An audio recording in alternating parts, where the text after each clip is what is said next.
Good morning. Okay, let's have a look at the charts.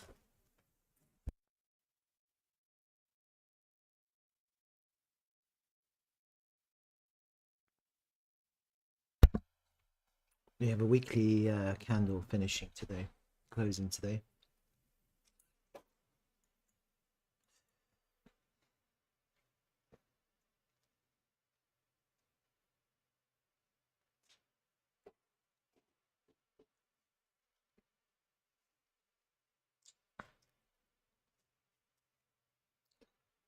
It's not unexpected because we are at the all-time high for the first time after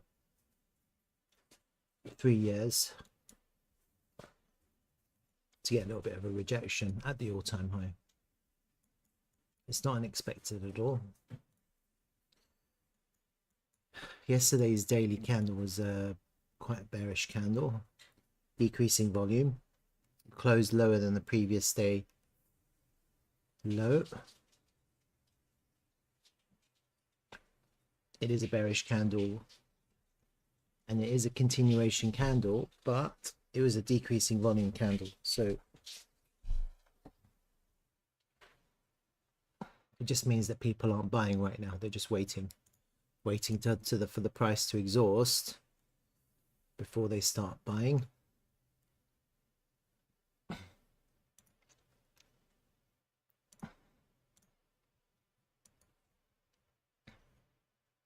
I mean, it's not a great candle, is it, this weekly? We have to see how the weekly closes.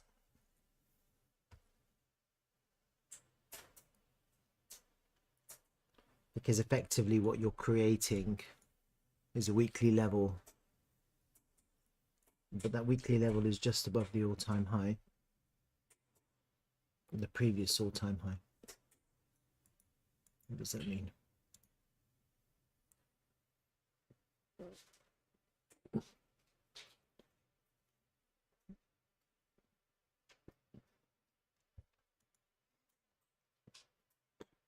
Okay, let's go to Bybit.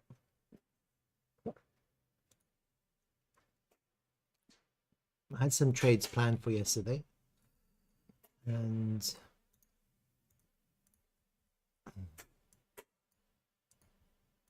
get rid of that.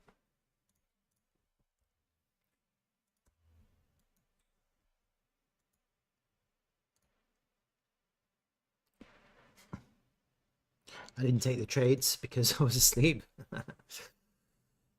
But I think they worked. This was the one. This is the one that I was interested in, this lower one. And you can see it came into this area of interest twice. First time, second. There's two trades to be had there actually. You can see the price came down once. Could have taken that swing failure, take profit. Another swing failure at the lows here. And the second trade, I didn't take either. So that was interesting. That worked. If anyone would have taken that trade, as long as you take profit, you'd be fine. The second one was also fine as well. So that happens often. Okay. I had another one planned. I'll get rid of that now.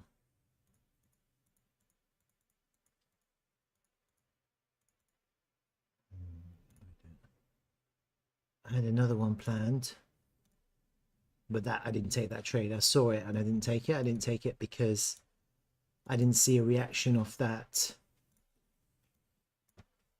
low there. Didn't see a good reaction, so I didn't take it. But what's interesting now is as the price is coming back up, it's finding resistance back into that previous low. Okay, there's something to observe. We're just observing at the moment. Okay, let me just clean my charts up a little bit.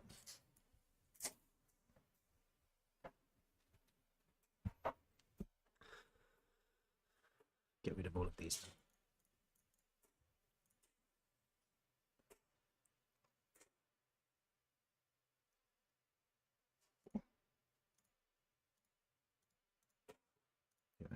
these. I don't know what these are. Probably irrelevant.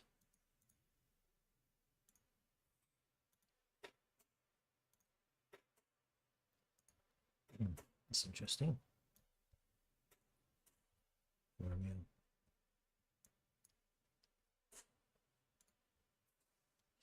Oh, that's another bit of confidence, huh? I didn't even see that.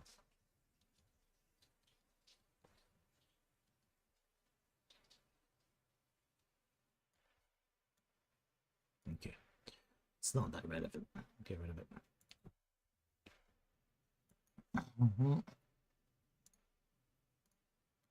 Get rid of these.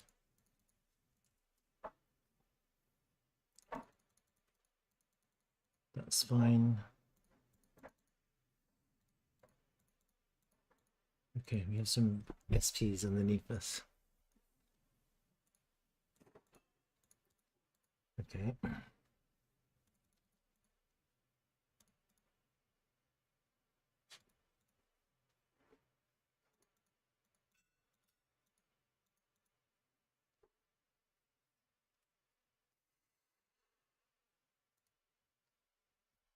Keep that back.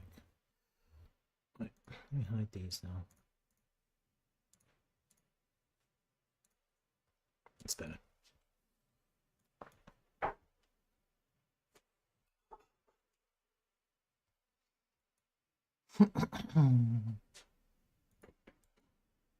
So we're making lower highs at the moment on the lower time frame. See that? At the moment we're making lower lows, and we have to change that market structure back to bullish. That's going to be the first indication for some kind of local time frame reversal, and then potentially continuation. So there's no way that the price is going to start going upwards on the higher time frame until on the local time frame we change market structure. Effectively, we need to change market structure from lower lows, lower highs to higher highs and higher lows. It has to happen first. You can zoom down as much as you want to the local time frame, and you can clearly see that we're still making lower highs. Okay, so this was the lows put in. That's the high to beat right there. Low, high, low. Okay, this is the low, that's the high, that's the low.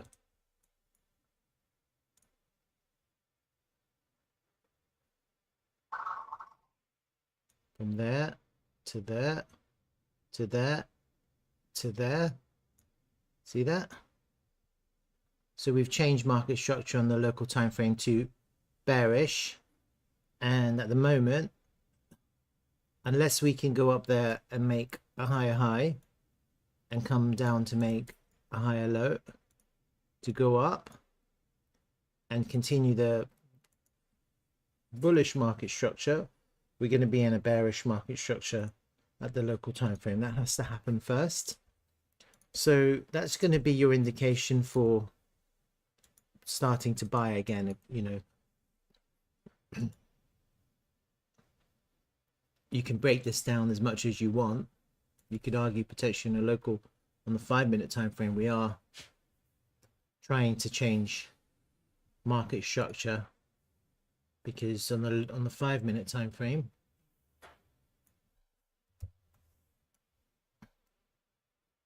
lower high, lower low, higher high.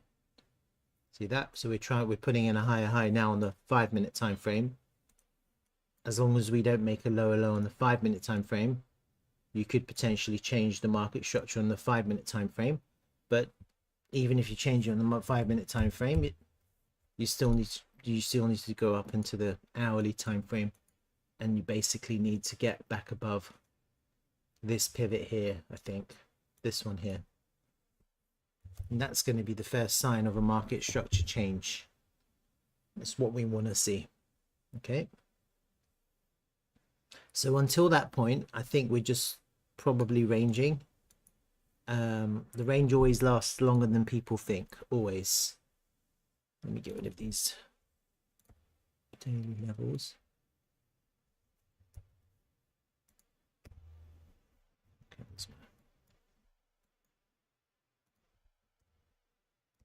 Okay. This was our volume pool from before, so I'm just going to do it once more just to see if there's any changes in the volume data.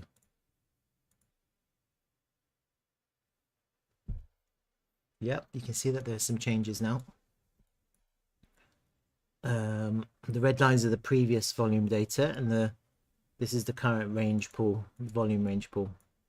So you can see that the point of control has moved down there. So that node is now a high volume node. It's no longer the point of control. And you can see that we are into the point of control right now. The price is into the point of control. So the price is now into resistance. That's what this means, because the point of control has moved down.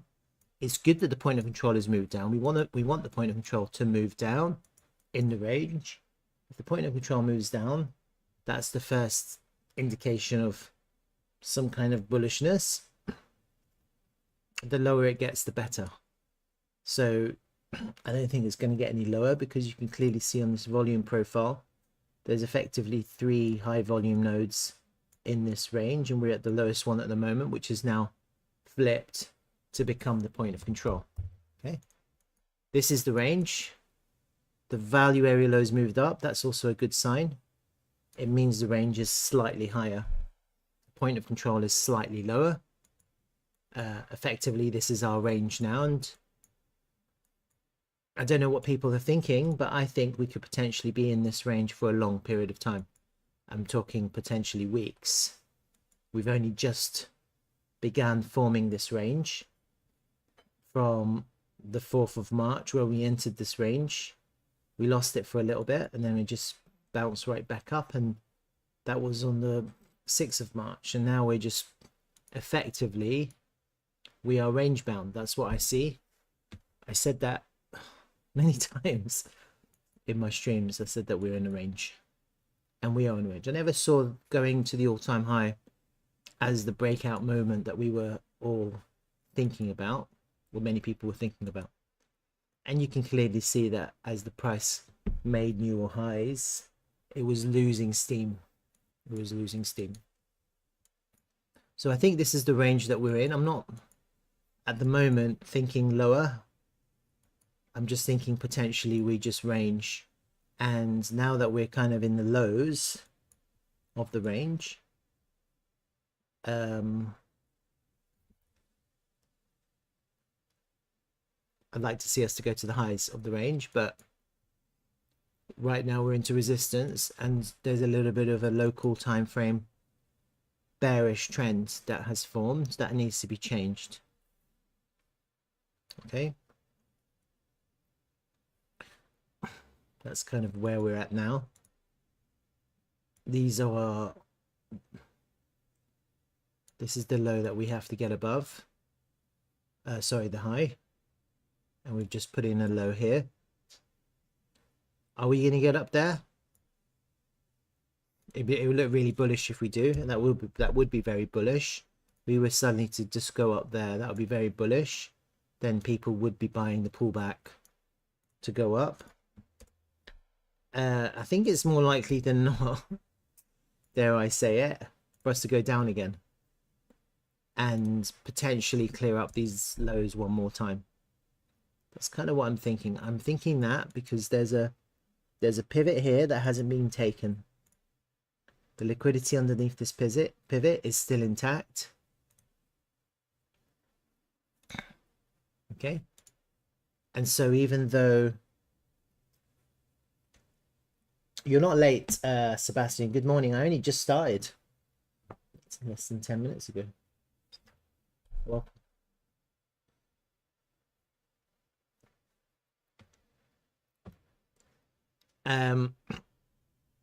So I wanted to see this pivot taken before we reverse, and it hasn't happened yet.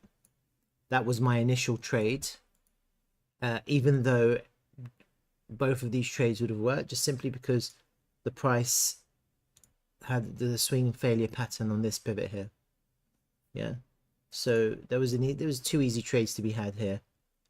One like that, and then one off this pivot like that. There's two easy long trades to be had, and if anyone took those trades, you would have taken profit by now, because the price has moved up enough to make that a profitable trade. Okay, those trades were my planned trades. That being said, it hasn't quite taken this pivot, which is the one I was interested in. That doesn't matter, because you had a swing failure of this local pivot here, which would have been a perfectly acceptable entry after it went down into this lower level. I still think that there's a long on the table. I still think potentially we could go down one more time just to clean up those lows. I don't know. Okay, it will look really bearish.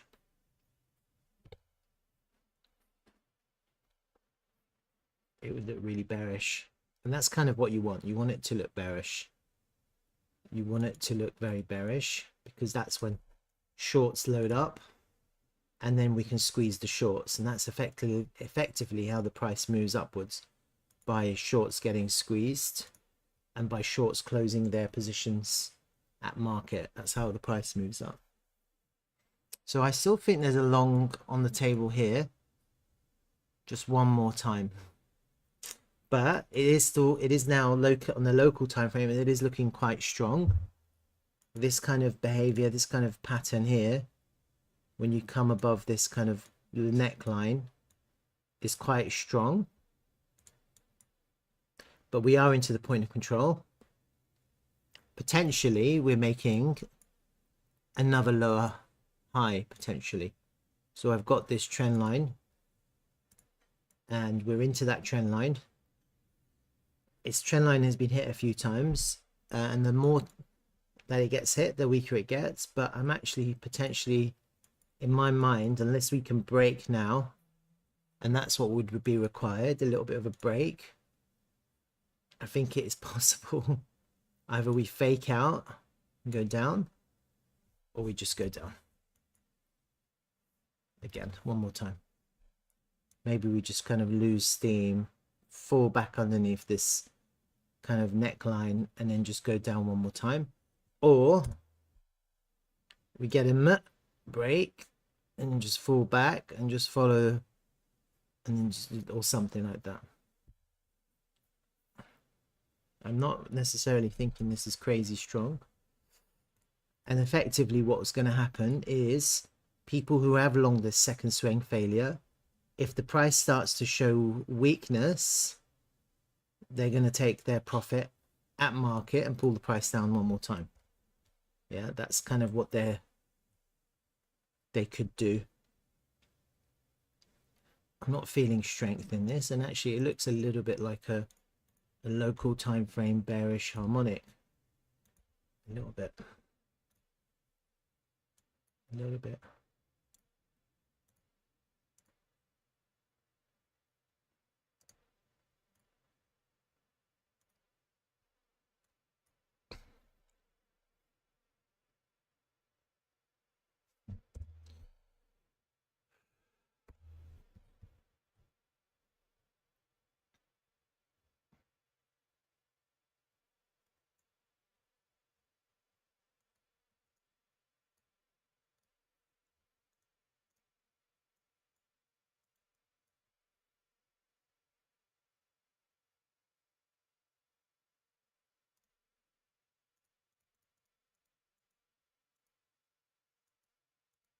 Get rid of that volume pool now.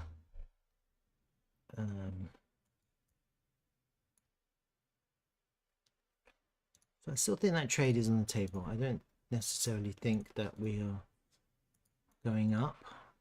Not just yet. Even if we were going up, you wouldn't just buy now. You'd wait for the break. Then you wait for the pullback.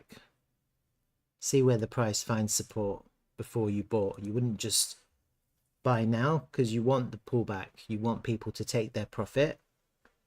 You want the price to exhaust the sellers to come in and exhaust the sellers before you enter. You don't just want to buy the pump, because I mean you could, but you have to take profit very quickly to do that.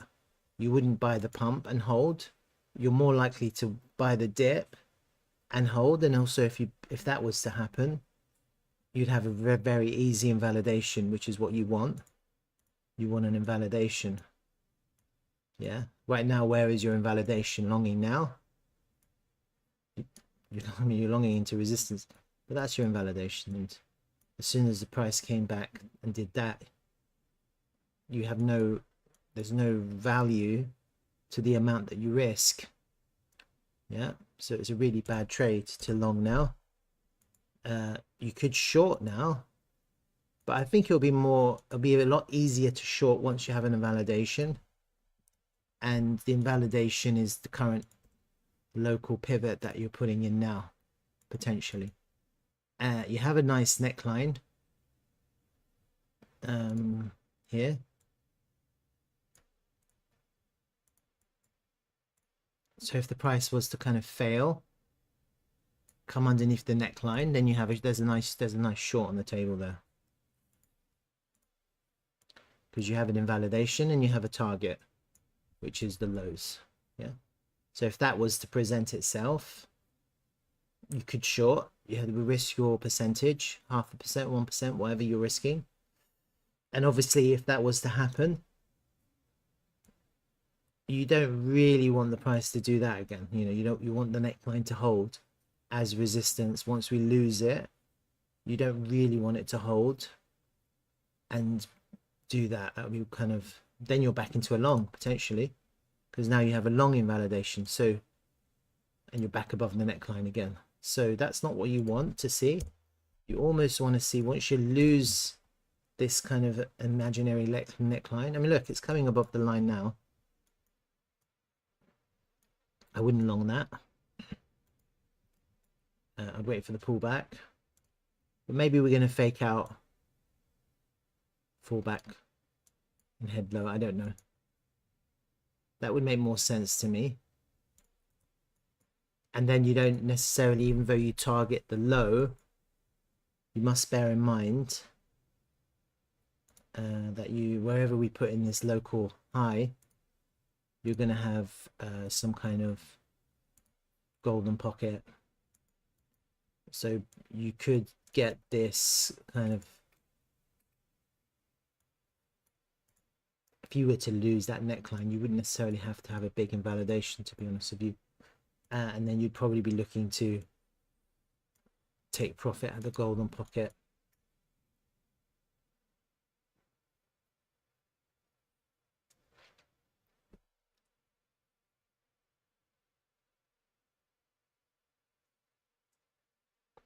Because we have this trend line now, it's very easy to see we have a little bit of a trend line going, and we have at the point of control.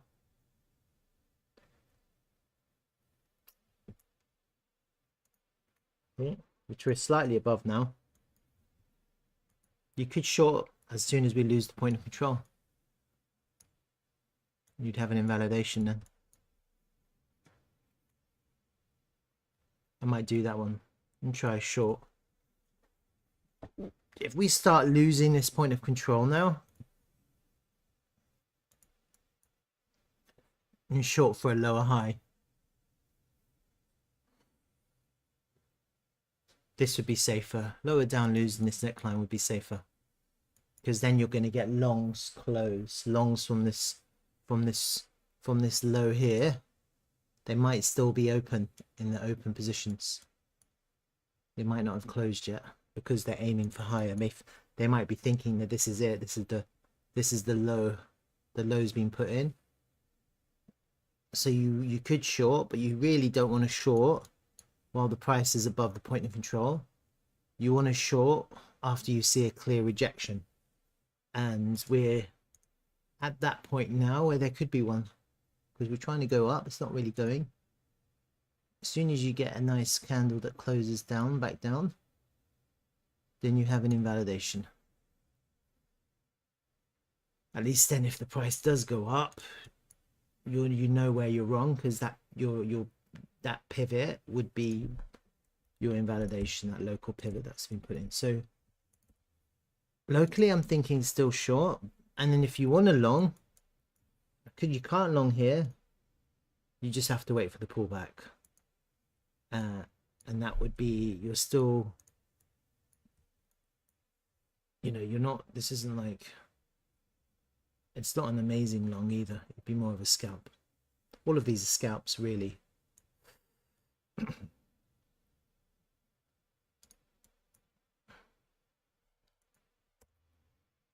think the big long is still lower down. Just one more time. Get people really bearish.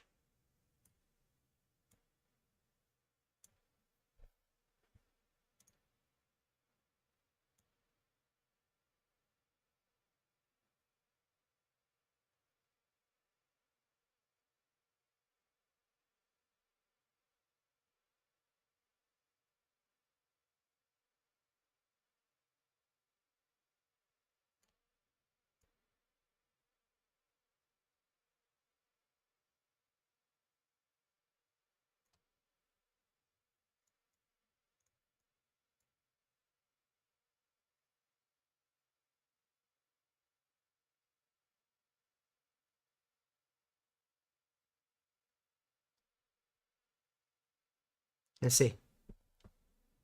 Let's see what happens. Otherwise, we go up.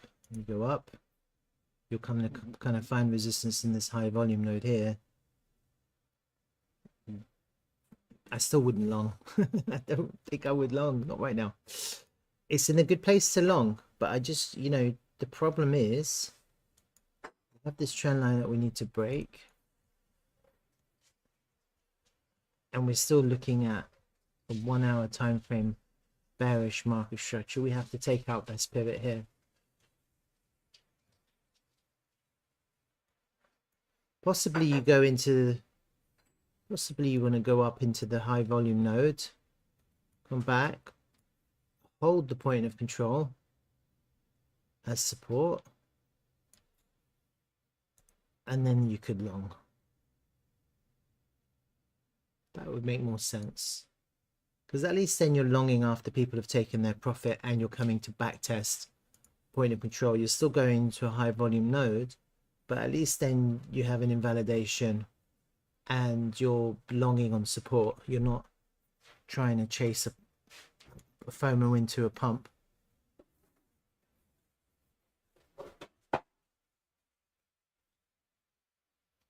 Let me draw this again.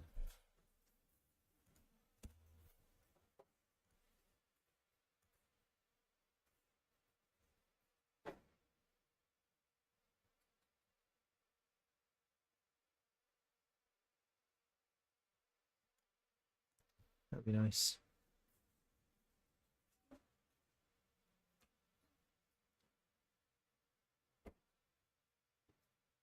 Okay, it's my local time frame trades. Let's see what happens. I still have an alert on this low. No, I don't. Let me just put one, just in case we come back down one more time.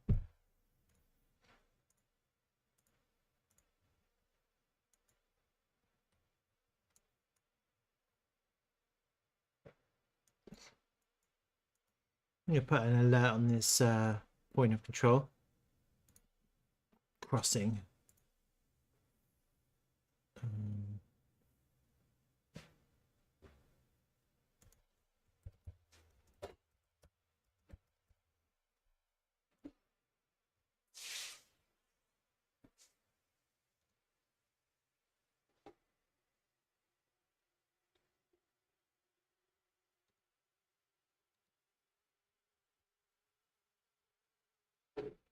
Okay.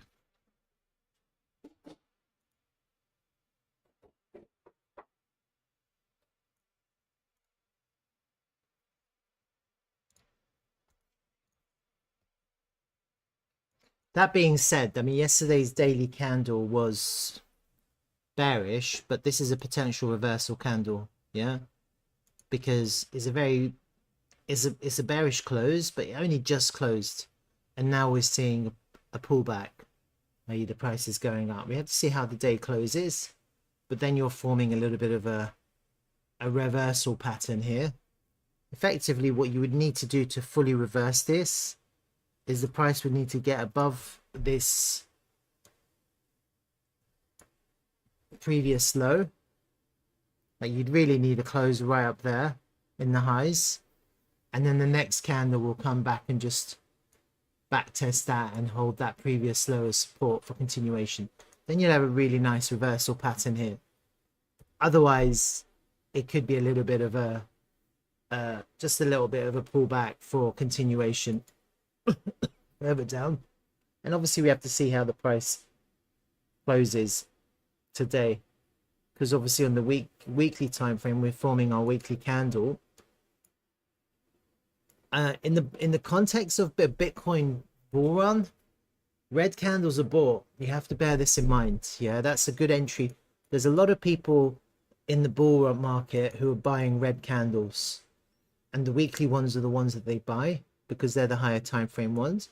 They just wait until weekly close. If it's a red candle, they buy the close. Okay, so there should be a little bit of buying pressure at the close of today's candle, and we just have to see how that plays out as well. Yeah, that's what's happening. That's what's happening right now. Yeah, look, it's not looking crazy strong. If we can close, honestly, if this price closes underneath here on the 15-minute time frame, I'd probably short that. Probably. Let's have a look. Let's keep an eye on it. Right.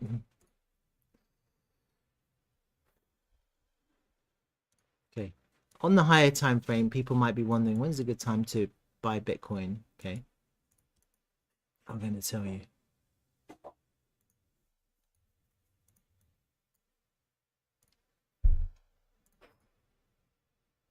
So on Bitcoin, you have a few places which might be good places to buy spot, not trade. You have this historic channel from the previous bull market, and if I draw it like that, something like that. Okay, everyone can draw that. Good morning, Amit Fiaz. He's asking about Qantas. Qantas, you fly into Australia? Guangxi means. So you can see that there's a historic channel that we're in right now, and we've come back above this midpoint. You know, when looking at this channel, that it has been respected at the midpoint on several occasions. I'm looking at the higher time frame now, and you can see that there has been respect. I think if you go up like we did before, like this, it would be a good place to buy on the back test of that channel for continuation. That's kind of what I'm thinking right now, and that can coincide with many other areas of interest. As close as possible to this channel, that's going to put you at about $59,000. That's actually what I'm thinking. I'm not really necessarily thinking we lose this midpoint now. Okay, I'm not in that mindset. And effectively, you're replicating kind of this, replicating that, but in a different context. In the context of the Bitcoin bull market pre-halving. So I think that would be a good place to enter.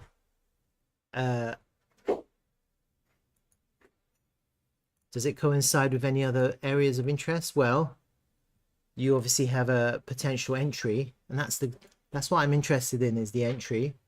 The entry would be a swing failure of this level here. I think that would be a really good entry. if in the future you get the price does what it does and then goes down, that would be a really easy entry, a really easy place to long Bitcoin, and also an easy place to pick up Bitcoin. It's always a good idea to buy Bitcoin when these wick lows are taken out. Yeah, when the price goes under and comes back up. It's really the easiest place to buy. Yeah.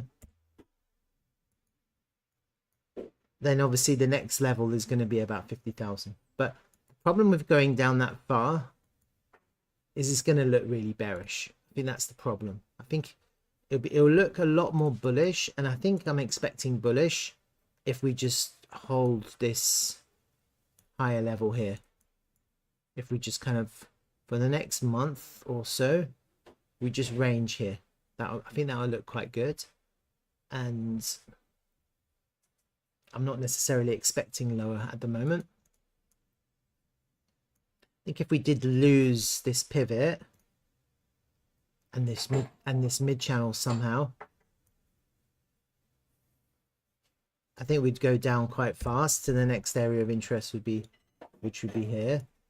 And then the next area of interest is going to be this whole range here. Okay, so you have kind of areas of interest lower down, but I think the first challenge for Bitcoin would be to lose this mid channel. I'm not expecting it at all. Okay, I think the context of Bitcoin is what's keeping me is what I'm keeping in the front of my mind. I'm not losing the context of the Bitcoin bull market halving, the ETFs, etc. Okay, and also potential future USD rate cuts. All of this is context, and so with the context of the wider the macro or the fundamentals of the rest of what's happening, I'm just bearing in mind that it wouldn't necessarily make any sense to go down. It wouldn't matter because there'd probably be a shitload of liquidity down there. And you possibly, if you were to go down, you'd possibly bounce right back up. It wouldn't necessarily be a bad thing. To go down to this yellow line from the high, it's about 21%. I think that's about right. In a Bitcoin bull market, 20% correction, I think that's about right. We had 20% here, look, 20% there. Let me see, what do we have here? 27%, that was a little bit more. 20%, 22%, thereabouts. We haven't really had more than 30%, you see? Down to here, that was the most. That's 26%. That's the most that we've had.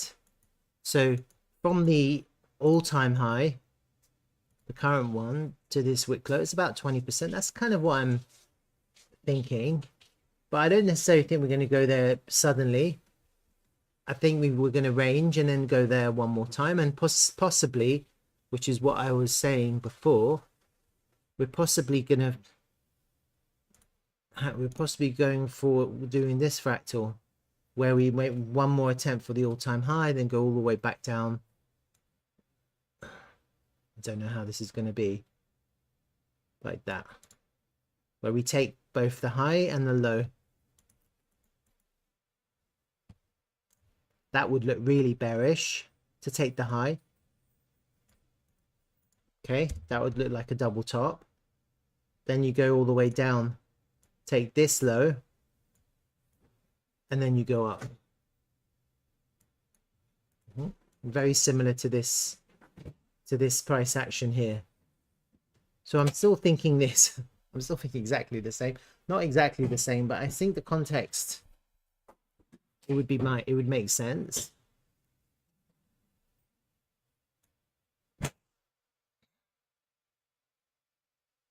Yeah, we'll have to see how that plays out. We'll keep an eye on it. So I think if people are looking to accumulate, just spot, just as low as possible within this 20% range is fine. Okay. I don't necessarily think it's gonna. There, you look at that. You could do, if we get a close on the 15-minute time frame underneath here, into that wick, I'm gonna short this. We're still not there. You short that. Once you get another 15-minute close underneath there, I'm gonna short that. I only risk a small amount, you know. It'd be pretty good risk to reward if it starts to reverse here. And keep an eye on it. All right, that's Bitcoin. Any questions? It's pretty obvious to see what's happening. We're just in a range. Yeah, and so this is the range. And then there's a midpoint to the range as well. We're probably at the midpoint now. So an easy way to draw this is just the same tool, the parallel channel. But just use a straight line. Something like that. It's kind of the range right now. A green, like that. Pretty much where we're at now. We're in the top half of the range potentially. We lost the midpoint, and the best entries are at the bottom here. That's it really. The volume range is slightly different because the value area is higher up. So that's why I was thinking it'd be nice to just fake out, go down and come back up again. But maybe later on. It doesn't necessarily have to happen now. Okay. All right. I'm going to take a 5-minute break. Make a tea. And then going to go on to altcoins.